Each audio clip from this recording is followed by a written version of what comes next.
बाल्य टोली की विशेषताएं। टोली को हम गैंग भी बोलते हैं और जनरली गैंग का नाम हम एक नेगेटिव उसमें लेते हैं, क्योंकि किशोरावस्था के जो गैंग होते हैं वो नेगेटिव पर्पस के लिए या नकारात्मक कार्यों के लिए काम करते हैं, परंतु बाल्यावस्था के जो गैंग्स होते हैं या बाल्यावस्था की जो टोली होती है वो हमारे एक अच्छे कार्य के लिए काम करते हैं या सकारात्मक होते हैं।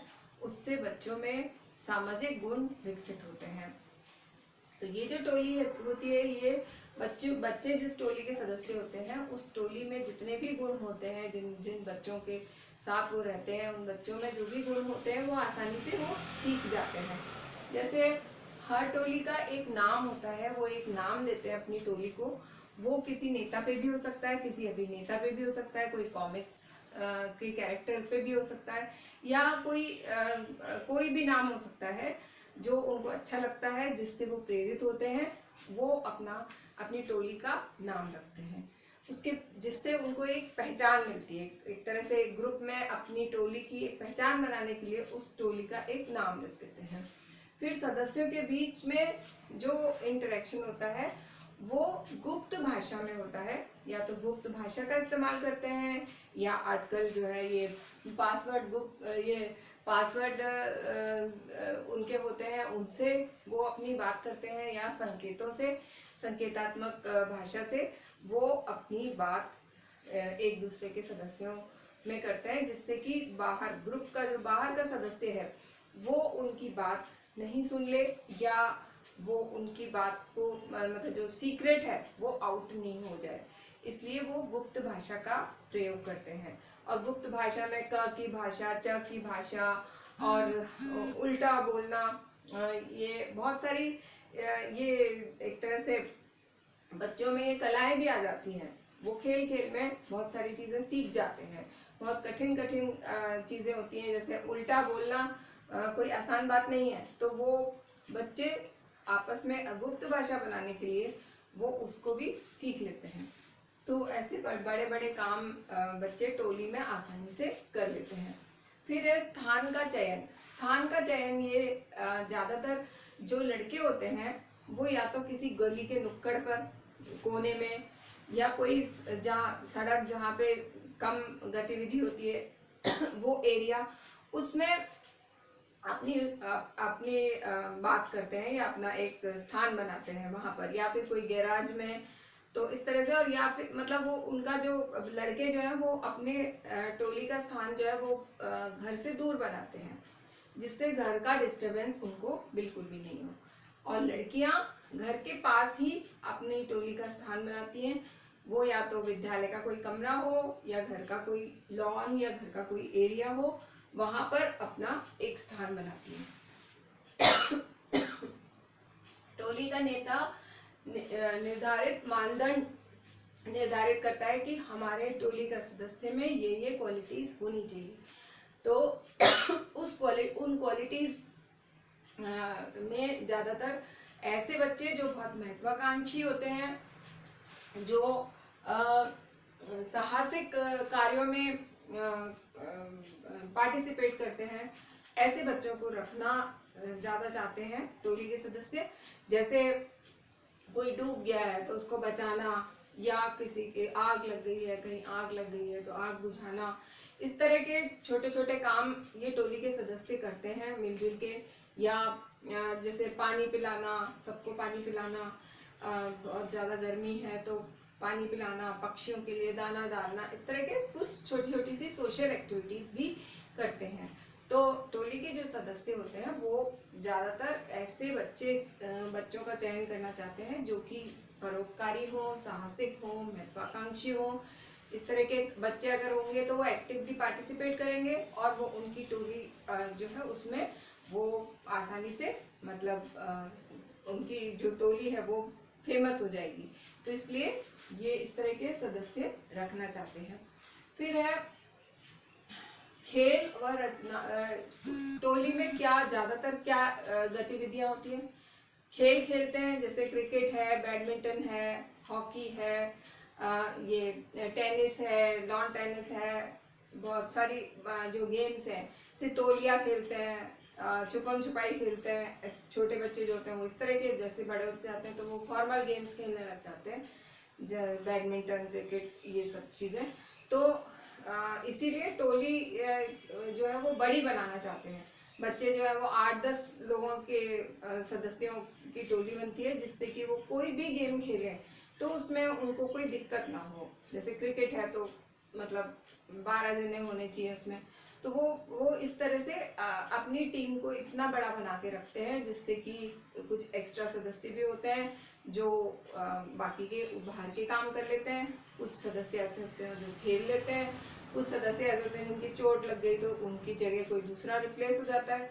तो इस तरह से वो टोली के सदस्य अपने बड़ी मतलब अधिक रखते हैं। सदस्य अधिक रखने से उनका खेल बिगड़ता नहीं है और वो रोज नियमित रूप से खेल सकते हैं। तो इसलिए उनके टोली के सदस्य खेल जिस तरह के खेलते हैं उनके हिसाब से संख्या होती है। और इसके अलावा वो लोग रचनात्मक कार्य भी करते हैं, मतलब विध्वंसकारी जो गतिविधियां हैं उनको वो पसंद नहीं करते, उनमें वो नहीं लगते, क्योंकि ग्रुप बड़ा होता है उनका। तो उसमें वो कुछ रचनात्मक कार्य भी करते हैं। रचनात्मक कार्य में जैसे परोपकार करना, किसी के लिए त्याग, किसी के लिए बलिदान देना। बलिदान मतलब कि जैसे अपनी चीजें छोड़ देना, या अपना इंटरेस्ट छोड़ देना दूसरे के इंटरेस्ट के लिए, दूसरों को समय देने के लिए, दूसरों को हेल्प करने के लिए, अपना खेल छोड़ के दूसरों को हेल्प करने चले गए। तो इस तरह से ये छोटी छोटी सी एक्टिविटीज भी करते हैं।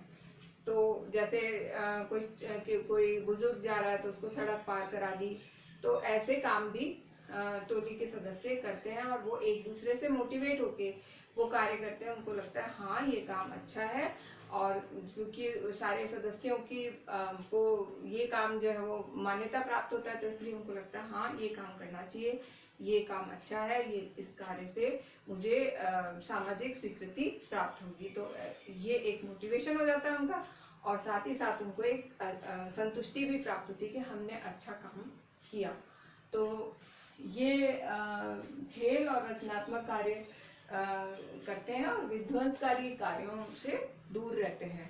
तो क्योंकि मैंने आपको बताया कि ये जो टोली है ये सकारात्मक है, नकारात्मक नहीं है। तो इसमें बच्चे खेल खेल में बहुत अच्छी अच्छी चीजें सीख जाते हैं और सामाजिक गुण सीख जाते हैं। फिर टोली की पहचान बनाने के लिए, अपनी एक सोसाइटी में पहचान बनाने के लिए वो या तो कोई बैंड बना लेते हैं अपने ग्रुप का, या फिर कोई कैप लगा लेते हैं। मतलब कुछ अलग तरह की कैप या बैंड या कुछ भी। अब कैप में कुछ रेड बैंड लगा दिया या कुछ भी लगा दिया, जिससे कि वो टोली के सदस्यों के को देखते ही समझ में आ जाए कि अच्छा ये इस टोली का सदस्य है। तो वो एक अपनी पहचान बनाने के लिए बैंड और कैप या कुछ और भी अलग अलग चीजों का इस्तेमाल करते हैं। फिर इसमें टोली के सदस्य क्योंकि अलग अलग सामाजिक ग्रुप से आते हैं, अलग अलग समाज के व्यक्ति होते हैं, अलग अलग जाति वर्ग के होते हैं, अलग अलग धर्म के होते हैं। तो वो टोली जो सारे इकट्ठे होते हैं तब वो वहाँ की सामाजिक मूल्य, सामाजिक मान्यताएं और ये जो सामाजिक गुण होते हैं ये गुण भी वो सीख लेते हैं। दूसरों की संस्कृति, क्या संस्कृति होती है, जैसे ईद में क्या होता है, ईद कैसे सेलिब्रेट होती है, दिवाली कैसे सेलिब्रेट होती है, होली कैसे सेलिब्रेट होती है, क्रिसमस कैसे सेलिब्रेट होता है, ये गुरु नानक जयंती होती है तो ये कैसे सेलिब्रेट होती है। इस तरह से अलग अलग धर्म की जो संस्कृतियां हैं, अलग अलग धर्म की मान्यताएं हैं, जो उस धर्म की विशेषताएं हैं, वो सभी बच्चे सीखते हैं इस टोली में। फिर इसके अलावा बच्चे जब एक साथ खेलते हैं, एक साथ काम करते हैं, तो उनके अंदर टीम भावना आती है, टीम में कार्य करने की भावना आती है। वो मिलजुल कर कैसे कार्य किया जाता है ये सीखते हैं। मिलजुल कर कार्य करने के लिए हमें दूसरों का इंटरेस्ट भी देखना पड़ता है, हमें केवल अपना ही हक नहीं देखना होता, दूसरों का हक भी देखना पड़ता है। तो मिलजुल के कार्य कैसे करना है और एक टीम की भावना कैसे लानी, कि टीम के लिए हम कुछ भी करेंगे, टीम के लिए हम बच्चे जो है अपना 100% देने के लिए तैयार होते हैं। तो इस तरह से उनमें टीम भावना विकसित होती है। इसके अलावा बच्चा जब ग्रुप में काम करता है तो वो आज्ञाकारी बनता है, दूसरों का कहना मानने लग जाता है, अपनी बात को मनवाना भी सीखता है। ठीक है, इसके अलावा दूसरों की बात मानना भी सीखता है, समय की पाबंदी भी सीखता है, समय पर कैसे हमें कार्य करना चाहिए, इतना हमारे पास समय है उसमें हम कैसे जल्दी जल्दी काम करें, तो सारे एक साथ काम करते हैं तो इस तरह से उसमें सहयोग की भावना आती है, साथ मिलजुल कर काम करने की भावना आती है। तो इस टोली से बच्चे बहुत कुछ सीखते हैं।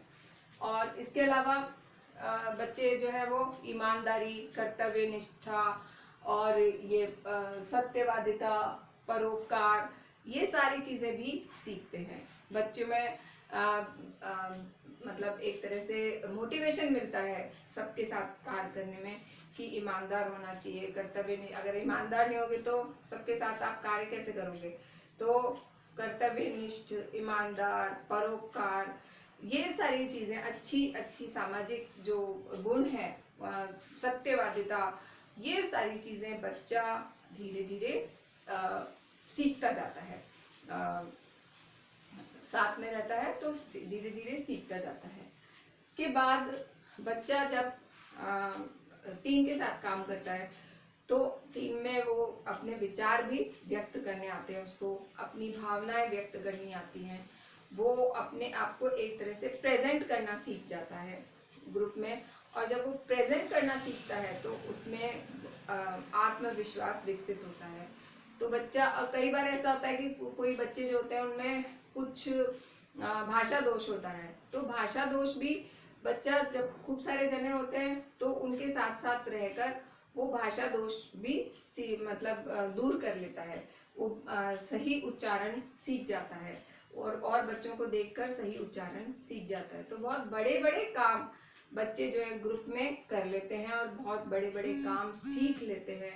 हम उनको अगर अकेले में सिखाए तो वो चीज़ नहीं सीख पाएंगे, मगर टीम के द्वारा या कई सारे जनों के द्वारा वो बच्चे सीख जाते हैं।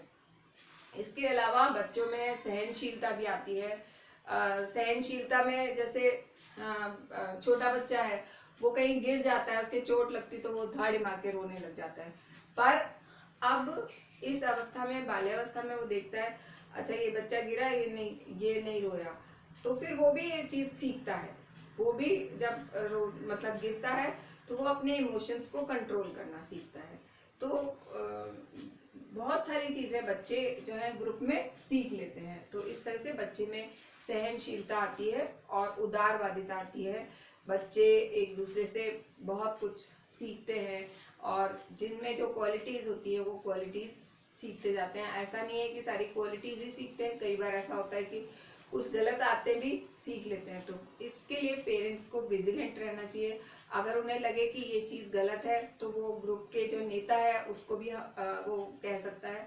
तो यहाँ ग्रुप में रहकर बच्चे में नेतृत्व की भावना भी विकसित होती है। नेतृत्व की भावना कैसे विकसित होती है कि जैसे वो अपने विचार व्यक्त करता है, अगर लोगों को अच्छे लगते हैं तो उसको लगता है हाँ ठीक है, मेरा मैं कह सकता हूँ, मैं बोल सकता हूँ, तो उस तरह से उसमें नेतृत्व की भावना भी विकसित होती है। तो इस तरह से टोली, बाल टोली की सकारात्मक विशेषताएं होती हैं। जैसे हर टोली का एक नाम रखा जाता है, हर टोली में के जो सदस्य होते हैं वो अपनी पहचान बनाने के लिए कोई बैंड या कोई कैप इसका इस्तेमाल करते हैं, जिससे उनकी पहचान बन सके, दूर से कोई उनको समझ सके कि ये इस टोली का सदस्य है।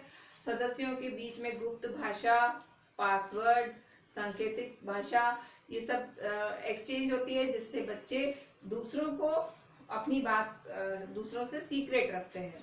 और इसके अलावा वो टोली का एक स्थान बनाते हैं। लड़के घर से दूर स्थान बनाते हैं, लड़कियां घर के पास में बनाती हैं। इसके अलावा बच्चों में बहुत सारे सामाजिक गुण विकसित होते हैं।